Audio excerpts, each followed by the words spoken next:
Welcome back to the Happiest Sad Person Podcast. I'm Allie, and we're going to be doing another solo podcast today.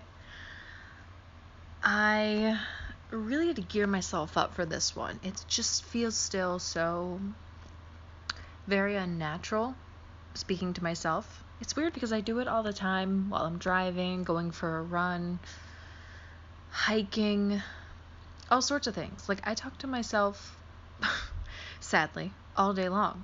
I'm sort of like my own little insane companion. But sitting down, being mindful about what I'm speaking about, knowing that it's going out into the ether, who knows who's going to come across it, listen to it, comment on it, is kind of scary. It's still very new, very intimidating. But I've come this far, and I don't want to quit because I feel like I'm slowly making progress in this podcasting game. And again, I think that there's going to be a growth period, a time where I have to get used to this weirdness. Eventually, it will, sort of even the playing field, become a little bit more normal. But who knows when that will happen? But eventually, I'd like to get into video, but that's a whole other can of worms because I am just getting used to hearing my own voice. And I don't know about you guys, but listening to your own voice, because I have to listen back to these podcasts to make sure everything sounds right, doing editing, those sorts of things. Listening to my own voice is awful. I have always hated my own voice. I don't know why. But I find it to be so grating, so irritating. And I also do that thing where I feel like I put on a different voice when I'm ordering Starbucks in the drive-thru or talking to somebody I don't know on the phone, or even doing this. I kind of feel like I'm doing that like friendly-ish voice. And I hope that sort of dissipates over time as I become more comfortable and I'm not putting on my customer service voice. But again, work in progress. I have to accept that it is a work in progress. It currently is 1 a.m. on Thursday, Wednesday night, Thursday morning. I operate all hours of the night. I probably have the worst sleep schedule known to man, and I have to be up around 7:45 tomorrow, so that's going to be kind of brutal. But I wanted to do this podcast episode because I have been putting it off for so long. This solo episode number 2, and I realize that it's never going to be perfect. It's never going to be just right. I'm never going to say the exact right thing. It just needs to be done and complete. And then you move on to the next one, and the next one, and the next one, because it's almost like a little time capsule. And it's fun already to look back. I don't know how long I've been recording these podcasts thus far. Maybe a little over 2 months, and then I posted the first one about a month ago. But I already feel like so much has changed, especially in the world right now. I mean, oh my fucking God, is America on fire? The world is on fire, literally and figuratively. It's wild, and I think quarantine is finally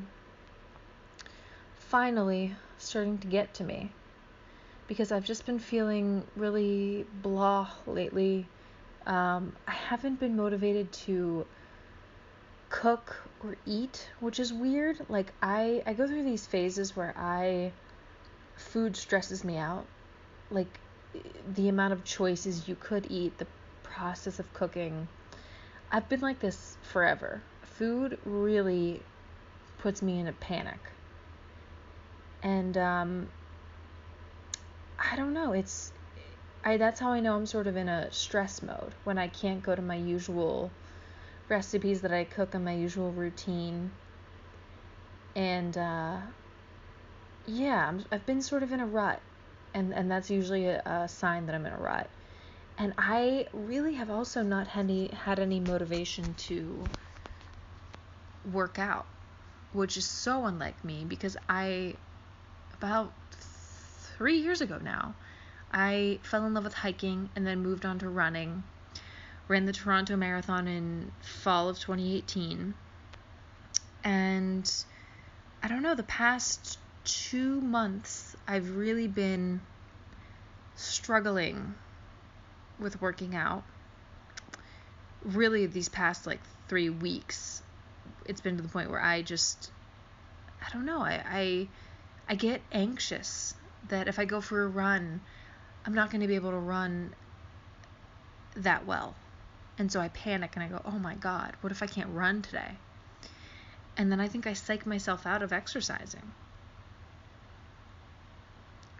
By the way, I'm drinking a lukewarm bourbon and lemonade because the ice machine currently at my house is not working, because I just replaced the water filter. So there's an element of sadness in that it is 1 a.m, drinking alone, and recording a podcast, knowing that I have to wake up at 7:45 tomorrow. But what would this be if not the Happiest Sad Person Podcast? It has to be a mixture of darkness, sadness, and then also, a little optimism. Because more optimistic end. I went on a hike today. Beautiful sunsets. It reminded me that there is hope that the world is not ending. Things can be beautiful. Life can be great.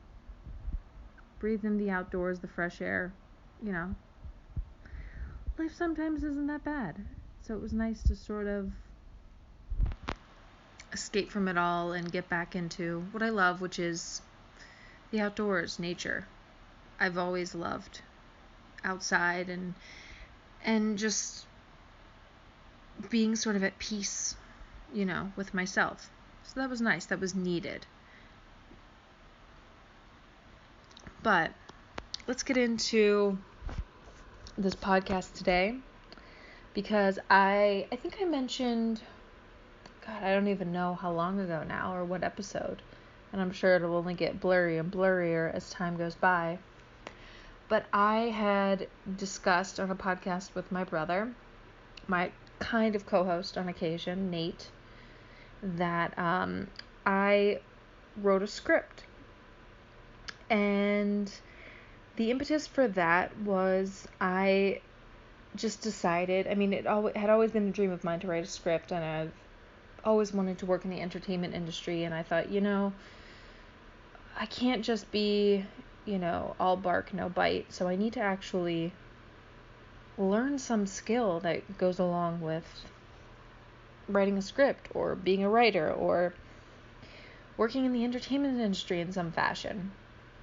And so there was a free course on Coursera, which is an online website that hosts free college-level classes from colleges and universities around the world. And I was like, you know what? I'm just going to sign up for this class. And I, finally sat down and did it. And I fell in love with script writing.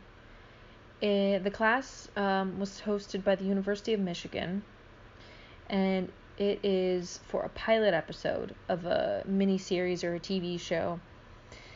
And first assignment of the class was just sort of, come up with a preliminary idea. It really holds your hand through the script writing process, so it did not feel intimidating or overwhelming or really anything like that.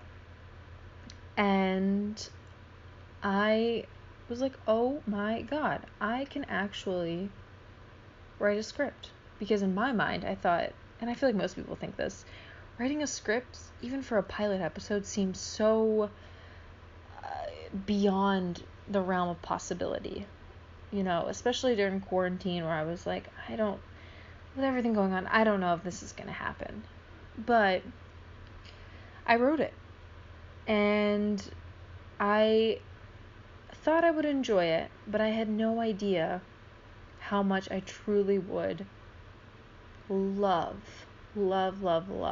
script writing. I just loved the concept of creating a story from top to bottom, really viewing it cinematically in my mind, and sort of, because when I write naturally, I sort of think of ideas as scenes. So I'll be running on the trail and I'll be listening to a song, and then that sparks sort of an idea of a scene, and then I sort of zoom out from there and then tell the story. So most of my writing comes from maybe a line that will just pop into my brain, or a small segment of a scene that again becomes something larger. So I really took this class to heart, took it seriously, and created a script.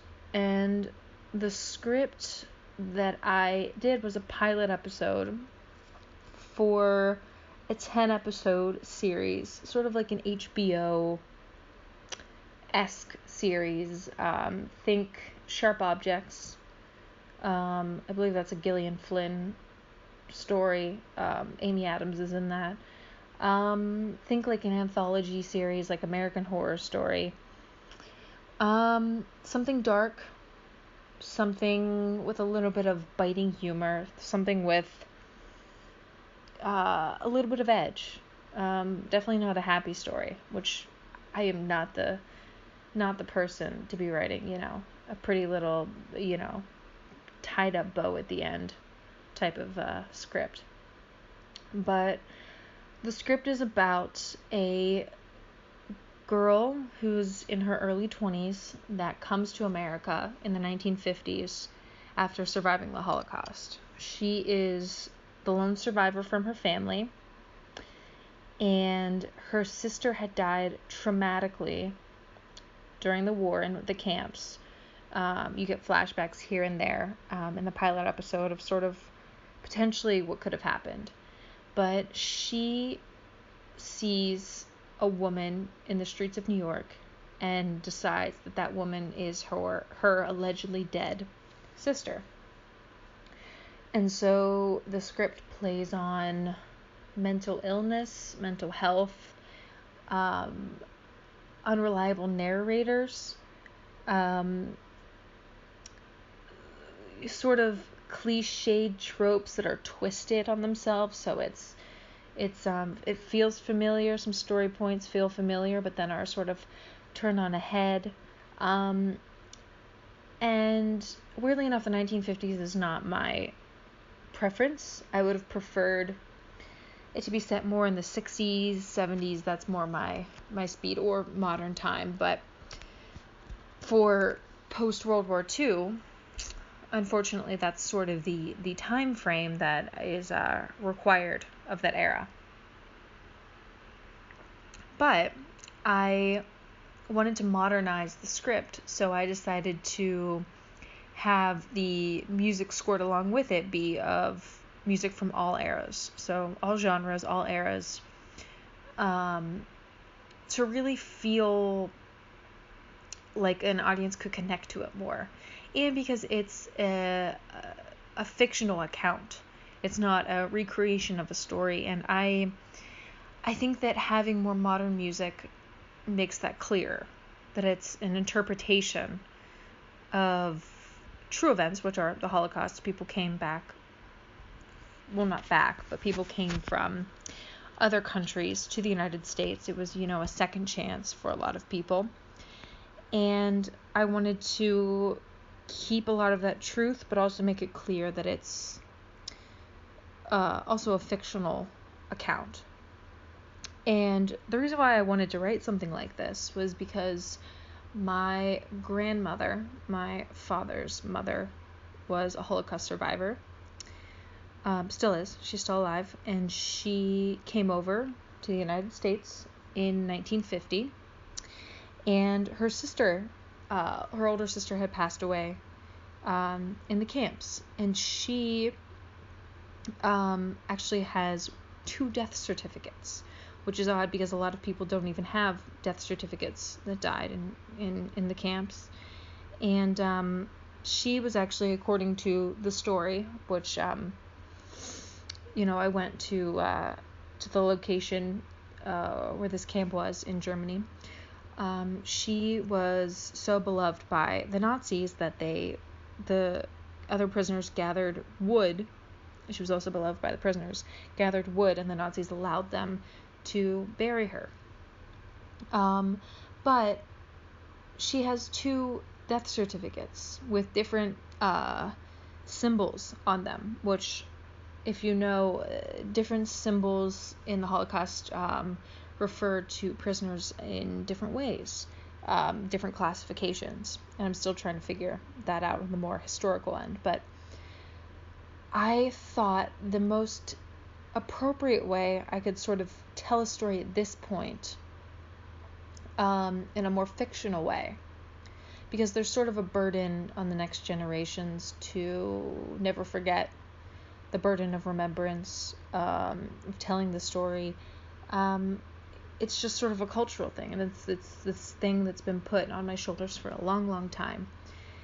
And I thought this was a way to tell a story and sort of expound on the aftermath of the Holocaust and sort of the darkness, because a lot of people that survived, you had to do some ugly things to survive, and I think that that's oftentimes forgotten.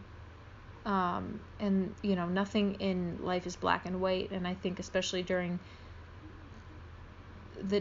that time and the survivors, there was a real gray area, and I think that it's so interesting to focus on that and to talk about the things that are not often talked about, because it's so easy to make it very clear and say that every survivor is perfect and amazing and incredible, which obviously to survive something like that you are, and I have family connections to that. I think it's incredible, but there aren't these sort of underlying discussions about the flaws in character and the mental health after effects and those sorts of things. I mean, now we discuss this because it's more prominent in culture, but I wanted to delve into like the psyche of the survivor and the psyche of people not believing, this main character, and people thinking that she's crazy for thinking that's her sister and sort of being dismissed, and then also the culture shock of coming to America.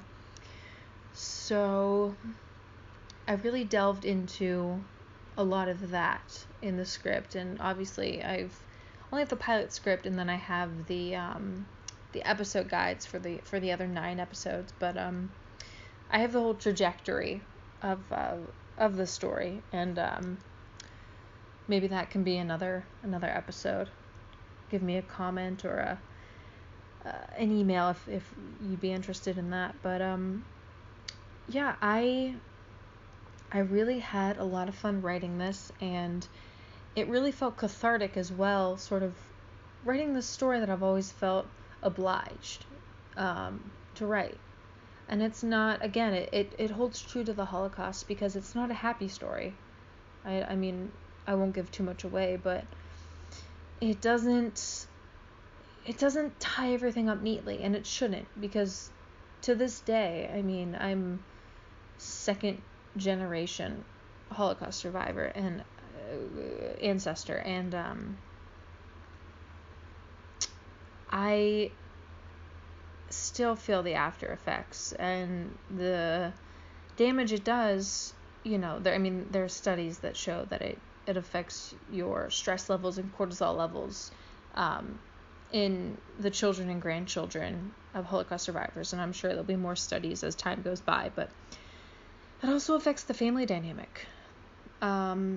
It affects culture. It affects so many things that I don't think people are aware of, or understand if you're not a part of that world. And it's a very niche world. So when I there was no one that I grew up with up until college that was the grandchild of a Holocaust survivor. So when I went to college and I came in contact with a lot of these people that were similar to me, because it was the college I went to was, very diverse, and it was so nice. It was this weird connection, this sort of dark thread that we could all share. And I didn't have a lot of culture growing up because it was very Americanized. My family that survived were like, okay, we're going to forget everything and become very Americanized. So I didn't have a lot of knowledge or culture. So it was nice to connect with these stories and hear talks of other survivors, and go to Shabbat dinner and just see all these sorts of things that I didn't get growing up. And it was a real treat. And then I also met a professor who, her family came from the small town in Belarus that my family came from, and it was just so serendipitous, so funny that it worked out that way. And she happened to teach a Holocaust literature class, and that really made me understand so much more about the never forget, the responsibility, the way of telling a story that isn't yours and doing honor to it. And that stuck with me, and still will always stick with me forever. And that sort of sense of responsibility, and responsibility done correctly. I can't tell the story because I wasn't there, but I have to find a way to tell the story in my own way, because I do have the burden of never forget. And this is my way of starting off telling a story that isn't mine in a way that I can tell it, and tell it authentically from me. Because if I try and co-opt the story, it just won't work. And I've tried writing something like that, and it's not my experience, so it's not my place to truly write it. And I think that's also why I really loved the script writing class, and it really felt like I could finally drop this weight of what is my passion. It's like I've been carrying this boulder on my shoulders, and and I could drop it. It's like, what is it, Sisyphus pushing the rock up the mountain? Is that the right reference? And I finally reached the top of the mountain, and it didn't roll back down, because I've been trying to find some sort of passion for so long. And I tried real estate, I tried professional writing, I tried working at a luxury jewelry retailer, I tried working in the medical spa field. That did not work. I've tried a lot of things, and I tried to force myself to like these things. And I realized you can't force yourself to be passionate about something. It has to come up authentically and naturally, and feel like home. And writing scripts felt like home, especially when I could do it my own way, and listen to a song, think of a scene, and then place it. And everything just felt so natural. And that was such a cool, rare, amazing feeling. And I hope that every person everywhere gets to feel that in some capacity, because I don't know, it's a weird sense of relief, especially during quarantine, where everything was so upended and still is crazy and uncertain. But yeah, I'm still finishing up my mini Bible, which is the episode itself, the script, and then the 9 other episodes, descriptions, and cold open, and those sorts of things. I'm finalizing, but the actual script itself is complete. And I loved it so much that I want to pursue my MA in scriptwriting. So I'm currently in the process of trying to find schools to apply to in 2021. I want to gain more skill, so I want to try to find some online classes this fall, which is going to be a process because I did not take my GRE, so I'm going to have to find some schools that will accept me. But yeah, right now I'm just sort of taking everything in and keeping myself busy, because I think if I allow myself to question, what if there's no future? What if the world ends? What if COVID kills us all? What if? Is there a point to do anything? Then I will use that excuse to sleep all day and do nothing and stay up all night and worry and talk to myself in my head and not actually record a podcast, but just talk to myself in my head, which is not productive. But yeah, I really just need to keep moving. And I think that right now is a very scary time, and I see so many people really struggling that I feel guilty for sort of finding my stride during this time. But, you can't really control whenever you sort of find your passion and find yourself. And I'm always the opposite of everyone else.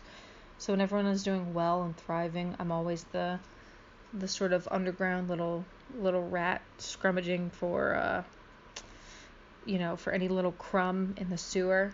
But when everyone else is doing bad, then that's when I'm like, really on my A game.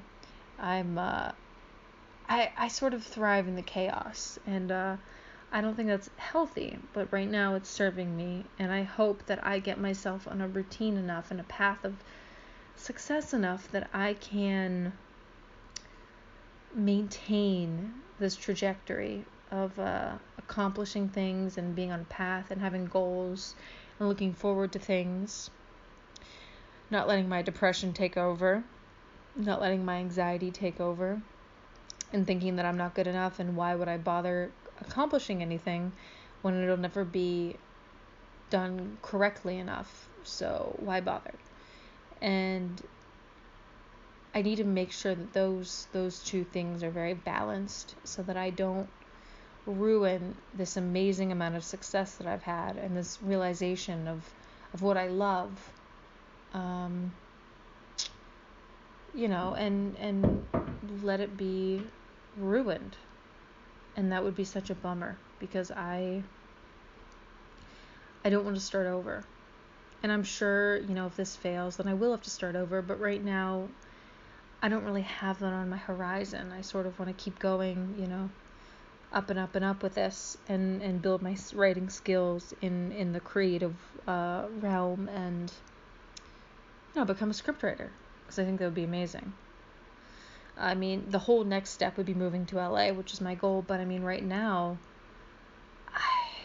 I still want it to be there so badly because it's the hub of everything. But I mean, this is when I start thinking, well, is there even a point? Because the movie industry is shut down and LA is such an expensive place to live that there will be more homeless people if I would move there, and it would be more dangerous. And after the riots, is it safe? And all those sorts of things. And wildfires, natural disasters. But again, if I start going down that road of, oh my God, I can't, why pursue my script writing whenever, there's, LA is such an uncertain place right now, then I'll give up on my end and nothing will ever get done. And then, watch, 2 years down the line, I didn't pursue my actual goal, things are okay in the city again, and then, I'm mad at myself because I didn't continue on a path of success. And that would be just such a bummer. And I really don't want to do that. So I'm just sort of reminding myself, there will always be a need for storytellers in some capacity. There'll be someone, we're human beings. We need entertainment. We need laughter. We need stories. We need to get through the darkness, and we do that through art. And in a weird way, I'm not that concerned, because I know there'll be some way that I can sort of, be a court jester to somebody and make my way in society. I've recently learned I don't need a lot to live. I used to be such a materialistic person. I still love nice things. Don't you worry. I'm a whore for designer, and I love a beautiful car, a beautiful house. Mid-century modern is my thing. But I've really learned I still have absolutely no money. When I had really no money, just like paying my rent and just like surviving. And, I had a trash car, and I really just found ways to entertain myself and learn that I don't need a bunch of stuff, and buying things doesn't fill that hole, that's empty inside you. And we all have it to some degree. Some people have it shallower than others, but stuff doesn't fill the hole. Experiences do, people do, hard work does, challenging yourself, and just coming to those realizations. I'm like, okay, I can survive on very little if need be. So as long as I have a way to tell my story and just bullshit and talk and, do this and just connect with people, I'll be okay. And I hope I can sort of bring solace to other people and bring an entertainment value to people, and I don't know, remind people that it's okay to be messed up and broken and sad and alone sometimes, and maybe even all the time, because we're human beings. We're inherently broken because we grow up in a messed up world, and that's life. And I think the more we all embrace the ugliness of life, the not so happy parts, the sad parts, if you will, the better life is for you, because you're living with a healthy amount of realism. And obviously intersperse that with some optimistic moments here and there. But yeah, I don't know, that's my philosophical ideal for the day. But I think this is the natural end of the episode.